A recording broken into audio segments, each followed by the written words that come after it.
Hello' everyone, আজি হৈছে আমাৰ আশ্ৰমত এখন কালী পূজা পতা হ'ব। তো আপোনালোকক দেখাম আশ্ৰমৰ ভিতৰত কি কি আছে আৰু কালী পূজাখন সকলো দেখাম। মোৰ লগত আহিব। এয়া চাওক, আশ্ৰমৰ ভিতৰত এটা ধুনীয়া জল পৰি আছে।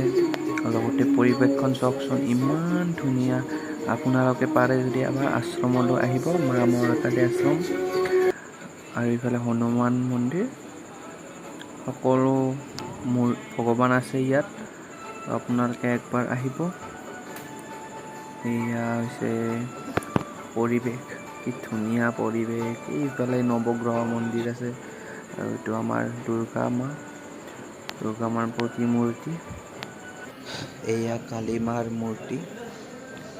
এয়া লগতে পাঠকৰ নাগাৰা নাম আছে, আপোনালোকক দেখাই থাকিম।